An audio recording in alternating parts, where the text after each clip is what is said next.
وہ ساری شام نرمین کے ساتھ گزارنے اور نرمین کی آنکھوں میں اپنے لیے بے پناہ محبت دیکھنے والے سردار نعیم کے لیے یہ جواب غیر متوقع تھا۔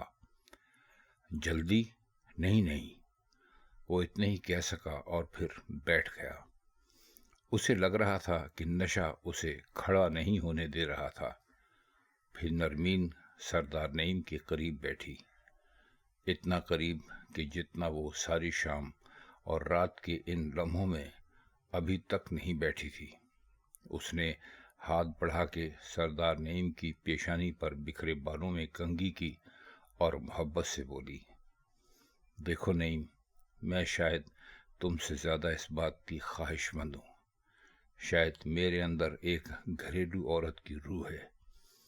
میں چاہتی ہوں میرا گھر ہو، شوہر اور بچے ہوں، ایک ایسا شوہر جو مجھے زمانے سے یوں چھپا کے رکھے کہ کوئی میرا ناخن تک نہ دے سکے۔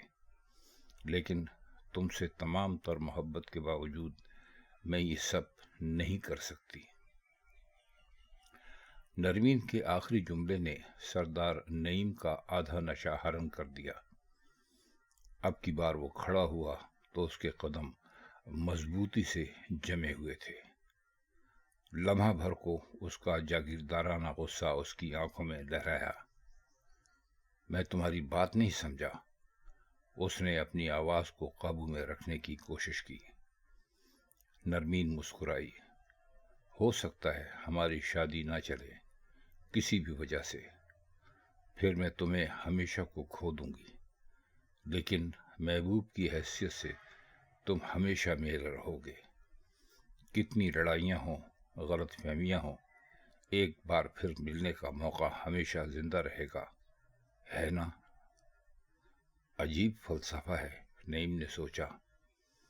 اس نے چونکہ پہلی بار محبت کی تھی اور پہلی بار کسی عورت سے کہا تھا کہ وہ اس سے شادی کر لے اور ابھی کر لے، چنانچہ وہ چاہتا تھا کہ جو ہو جلدی سے ہو جائے۔ وہ تلخی سے بولا، میں تمہاری بات کا مطلب اب بھی نہیں سمجھا۔ نرمین مسکرائی، اس میں نہ سمجھنے والی کون سی بات ہے؟ فرض کرو ہماری شادی ہو جاتی ہے، فرض کرو کل کسی وجہ سے یہ شادی نہیں چلتی، پھر ہم… سردار نعیم کے اندر کا جاگیردار پوری طرح بیدار ہو گیا۔ اس نے تلخی سے کہا، یہ ساری شام تم مجھ سے مذاق کرتی رہی ہو؟ نرمین کی آنکھوں میں حیرت لہرائی، مذاق؟ نہیں نعیم، میں نے کسی سے پہلی بار محبت کی ہے اور وہ تم ہو۔ تم نے ایسا سوچا بھی کیوں؟ یہ سب اتنے خلوص سے کہا گیا تھا کہ نعیم کو یقین آ گیا۔ اس نے آگے بڑھ کے نرمین کو اپنے ساتھ لگایا اور پھر جدا کر کے نرمین کے دونوں ہاتھ مضبوطی سے پکڑ کر کہا، آج سے اس گھر میں کوئی نہیں آئے گا، کوئی بھی۔ میں اسی ہفتے تم سے شادی کر رہا ہوں، سنا تم نے؟ پھر اس نے نرمین کا سر چوما اور مزید کوئی بات کیے بغیر کمرے سے نکل گیا۔ نرمین چند لمحوں تک خاموش کھڑی سوچتی رہی، پھر تیزی سے دروازے کی طرف بڑھی۔ نعیم کی جیپ بڑے دروازے سے نکل رہی تھی اور چوکیدار دروازے کا ایک پٹ تھامے کھڑا تھا۔ نرمین صوفے پر بیٹھی چند لمحوں تک چھت کو دیکھا اور پھر اندر آتی فیروزہ کو دیکھ کر مسکرائی، لیکن اسے حیرت ہوئی جب فیروزہ نہیں مسکرائی۔ فیروزہ کے چہرے پر فکر مندی تھی۔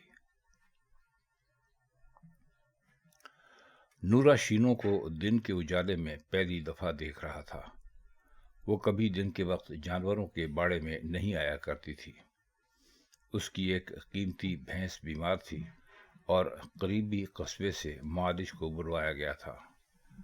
معالج علاج کر کے واپس جا چکا تھا اور اس وقت شینوں دن میں کام کرنے والے آدمیوں کو مختلف ہدایات باڑے کے مختلف حصوں میں گھوم کر دے رہی تھی۔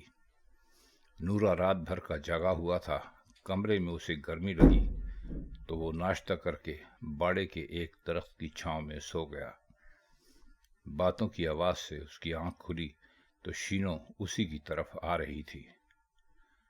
شینو نے ریشمی کپڑے کا ڈھیلا ڈھالا لباس پہن رکھا تھا۔ ہلکے گلابی رنگ کے اس لباس پر اس نے سیاہ چادر لے رکھی تھی، اور شاید وہ کچھ دیر پہلے نہائی تھی، اس لیے اس کا چہرہ تو نکھرا نکھرا سا تھا، اور گیلے بالوں کا پانی ٹپک کے اس کی قمیض سے نیچے آ گیا تھا، لیکن آنکھوں میں عجیب سی چمک تھی۔ نورے کو اس لمحے اپنی طرف آتی شیمو اچھی لگی۔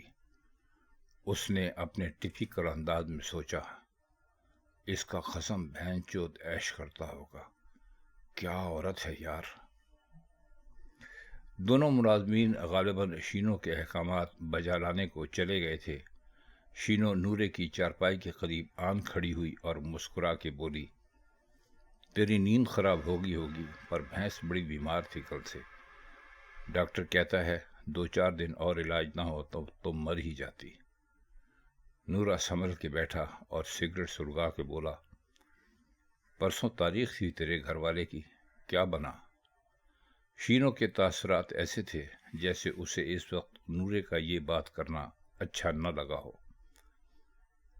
اگلی تاریخ مل گئی ہے، شینو نے یوں کہا جیسے اسے اس موضوع سے کوئی خاص دلچسپی نہ ہو، پھر مسکرا کے بولی، کل اور پرسوں رات میں گھر پر نہیں ہوں گی، ذرا ہوشیاری سے پہرے داری کرنا۔ نورے نے کش لگایا، تو جا رہی ہے کہیں؟ شینو مسکرائی، ہاں جا رہی ہوں۔ پھر نہ نورے نے پوچھا اور نہ ہی شینو نے بتایا کہ وہ کہاں جا رہی تھی۔ شینو واپسی کے لیے مڑی تو نورا اس کے بالوں سے گیلی اس کی پشت دور تک دیکھتا رہا۔ پھر نہ جانے شینو کو کیا ہوا، وہ گھر کو جانے والے موڑ پر رکی، گھومی اور اس نے نورے کو دیکھا۔ نورا اسے ایسا کرتا دیکھ کر شرمندہ سا ہو گیا، لیکن شینو مسکرائی اور اس نے ایک انداز سے نفی میں سر ہلایا اور موڑ مڑ گئی۔ نورا بڑی دیر تک سوچتا رہا کہ اس کا کیا مطلب تھا۔ اسے یہاں آئے 11واں دن تھا۔ جب اس نے ایک بار یہاں سے جانے کا ارادہ کیا تھا تو اسے رسا گیروں نے زخمی کر دیا تھا۔ اب وہ کئی دن سے بالکل تندرست تھا اور پرسوں سے سوچ رہا تھا کہ اسے ہر صورت گاؤں جانا چاہیے۔ اس کا اب اس جگہ کیا کام تھا؟ وہ گاؤں صرف لالا کے لیے ہی نہیں جانا چاہتا تھا۔ لالا کے بارے میں تو اسے یقین تھا کہ اس کی شادی اس سردار سلطان نے منشی سے کرا دی ہوگی۔ وہ اس کی تفاصیل نہیں سوچنا چاہتا تھا کہ لالا منشی جیسے آدمی کی بیوی بن کے کیسے رہ رہی ہوگی۔ وہ اپنے گھر والوں کے بارے میں سوچتا تھا۔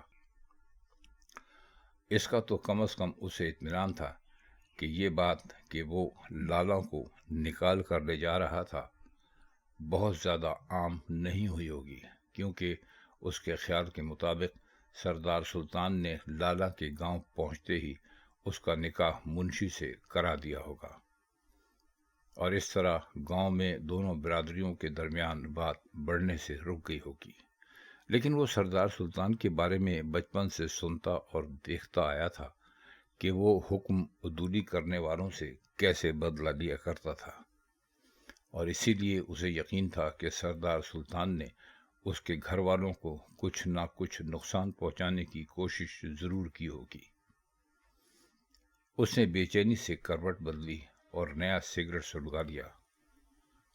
اسے لگا جیسے شینو کے کمرے کا پردہ لمحہ بھر کو کسی نے ہٹایا ہو۔ اس نے غور سے دیکھا، پردہ اپنی جگہ تھا، شاید میرا وہم ہے، اس نے سوچا، اور ایک بار پھر اپنے گھر والوں کے بارے میں سوچنے لگا۔ پھر وہ کسی خیال کے تحت اٹھ بیٹھا۔ ہاں یہ ٹھیک رہے گا، وہ مسکرایا۔ وہ راتوں رات گاؤں جائے گا، پھر نازوں سے ملے گا، اس کے ذریعے لالا اور اپنے گھر والوں سے رابطہ کرے گا، اور لالا کو اور گھر والوں کو لے کے راتوں رات شینو کے پاس واپس پہنچ جائے گا۔ کسی کے باپ کو بھی پتہ نہیں چل سکے گا کہ وہ کہاں تھے۔ مگر لالا کسی کی بیوی ہے، وہ اس سے کیسے نکاح کر سکتا ہے؟ وہ لمحہ بھر کو بے چین ہوا، پھر اس نے یہ کہہ کر دل کو تسلی دی کہ عورت کی مرضی نہ ہو تو دنیا کا بڑے سے بڑا مولوی نکاح نہیں پڑھا سکتا، نکاح ہوتا ہی نہیں۔ لیکن یہ سب کرنے کے لیے اسے ایک تیز رفتار سواری کی ضرورت تھی۔ یہ کام اس وقت تک ہو ہی نہیں سکتا تھا جب تک اس کے پاس کوئی تیز رفتار سواری نہ ہو۔ وہ کچی پکی ڈرائیونگ کر سکتا تھا اور رات میں ویران سڑک پر گاڑی چلانا تو کچھ بھی مشکل نہیں تھا، لیکن گاؤں میں سرداروں کے علاوہ اور کسی کے پاس کار نہیں تھی۔ لالا کے رشتہ دار کبھی کبھار اپنی پرانی دھرانی کاروں پر شہر سے ضرور آ جاتے تھے، لیکن اس کی گاؤں بھر میں دھوم ہو جاتی تھی۔ مندری، لنگڑا اور تانا سردار نعمان کے سامنے کھڑے تھے۔ نعمان کچھ دیر سے ٹہل رہا تھا۔ ان تینوں کو یہ اندازہ تو ہو گیا تھا کہ سردار نعمان نے انہیں کسی خاص کام سے بلوایا تھا، لیکن وہ کام کیا تھا؟ وہ تینوں اس کا اندازہ لگانے کی کوشش کر رہے تھے۔ مندری کو پورا یقین تھا کہ آج رات انہیں کوئی بندہ مارنا تھا۔ اس کا شک بار بار چودھری سرفراز کی طرف جاتا تھا، جس کے بارے میں اطلاعات تھی کہ وہ اس بار سرداروں کے مقابلے میں الیکشن لڑ رہا تھا۔ اگر ایسا تھا تو یہ ایک مشکل کام ثابت ہو سکتا تھا، مندری نے سوچا۔ اس کی وجہ یہ تھی کہ سرداروں کی طرح سرفراز بھی دشمندار آدمی تھا، اور پہلے اس کے ساتھ صرف 2 محافظ ہوا کرتے تھے۔ اب اس کی جیپ کے پیچھے ایک اور جیپ چلتی تھی، جس میں اس کے 2 محافظوں کے علاوہ 4 بندوق بردار اور ہوتے تھے، اور یہ کوئی اچھے لوگ نہیں تھے۔ ان میں سے ایک تو اچھو تھا، جو مندری کے ساتھ جیل میں رہ چکا تھا، اور مندری کی اپنی اطلاع کے مطابق اس نے اب تک 4 قتل کیے تھے۔ سردار نعمان نے دراز سے ایک کاغذ نکالا اور دیکھنے لگا۔ مندری فوراً پہچان گیا، یہ منصور اور سائرہ کے نکاح نامے کی نقل تھی۔ سردار نعمان لنگڑے کی طرف گیا۔ ان میں صرف لنگڑا ایسا تھا جو کوئی عبارت پڑھ سکتا تھا، اور یہ بات سردار نعمان کو پتہ تھی۔ سردار نعمان نے نقل لنگڑے کے ہاتھ میں دی۔ سارا پتہ لکھا ہے اس پہ، دونوں کو علاقے میں لے جاؤ، اس کے بعد مجھے اطلاع کرو، میں پہنچ جاؤں گا۔ شور ہوا تو تم تینوں کو میں اپنے ہاتھ سے گولی ماروں گا، سمجھے؟ لنگڑے نے کاغذ کو غور سے دیکھا، اسبات میں سر ہلایا۔ کب کرنا ہے جی یہ کام؟ لنگڑے ہی نے پوچھا۔ سردار سلطان لنگڑے کو چند لمحوں تک غور سے دیکھ کے بولا، آج کی رات۔ گاڑی پہ MP کی پلیٹ لگانا، نہیں تو وہ ماں کے یار پولیس والے تمہیں چیک پوسٹوں پہ تنگ کریں گے۔ سردار نعمان نے آخری ہدایات دی۔ اس کی بات درست تھی، اس کے علاقے تک کئی چیک پوسٹیں پڑتی تھیں۔ تانا مسکرایا، اگر کوئی گڑبڑ ہو تو اجازت ہے؟ مندری اس سوال کا مطلب خوب سمجھتا تھا۔ تانا سردار نعمان سے دراصل پوچھ رہا تھا کہ اگر کوئی کام میں رکاوٹ ڈالنے کی کوشش کرے تو اسے مار دیں۔ سردار نعمان نے جواب دینے سے پہلے چند لمحوں تک سوچا۔ کوئی رکاوٹ نہیں ہونی چاہیے۔ اس گھر میں ایک بڈھا اور ایک بڈھی ہے، انہیں بھی قابو نہیں کر سکتے تو تم پہ لعنت ہے۔ مندری کو تانے کی بے عزتی ہوتے دیکھ کر خوشی ہوئی۔ اسے تانے سے نفرت تھی۔ جس دن سے اس نے تانے کو نورے کی بہن کی عزت خراب کرنے سے روکا تھا، تانا بھی اس کا دشمن ہو گیا تھا۔ بھلا بھوکے کتے کے منہ سے کوئی ہڈی چھینے تو وہ کیا کرے گا؟ وہ تینوں جیپ پر MP کی نمبر پلیٹ لگا کر سردار نعمان کی کوٹھی سے نکلے تو 12:40 ہو رہے تھے۔ انہیں گلی ڈھونڈنے میں ذرا دقت ہوئی، لیکن گھر بآسانی مل گیا۔ سبز دروازے والے گھر کی پیشانی پر لگا بلب جل رہا تھا۔ لنگڑے کو گاڑی میں چھوڑ کر وہ دونوں لمبی گلی میں داخل ہوئے تھے۔ گلی سنسان تھی، ایک آدھ کتا ان پر بھونکا تھا اور بس۔ ان دونوں نے سیاہ چادروں میں چھپائے ہوئے اسلحے کو ایک بار پھر اپنی اپنی جگہ تھپ تھپایا اور سبز دروازے والے گھر کو جلد ہی ڈھونڈ لیا۔ منظور حسین ابھی ابھی چادر اوڑھ کر لیٹا تھا اور شمیم باہر باورچی خانے کا دروازہ بند کرنے کو صحن میں آئی تھی، تبھی اطلاعی گھنٹی بجی۔ شمیم اور منظور حسین دونوں ہی پریشان ہو گئے۔ شمیم کمرے کے دروازے کی طرف بڑھی تو منظور حسین جوتے پہنتا صحن میں نکلا۔ اس نے ایک نظر شمیم کو دیکھا۔ کون ہے بھائی؟ اس نے دروازے کی طرف جاتے ہوئے پوچھا۔ شمیم نے اس کی آستین پکڑ کر اسے پیچھے کی طرف کھینچا۔ اسی وقت آواز آئی، تار آئی ہے جی۔ دونوں کے چہروں پر تشویش تھی۔ پھر منظور حسین نے شمیم کو تسلی دینے والے انداز میں ایک طرف کیا اور دروازہ کھول دیا۔ وہ دونوں ایک ہی ساتھ گھر میں داخل ہوئے۔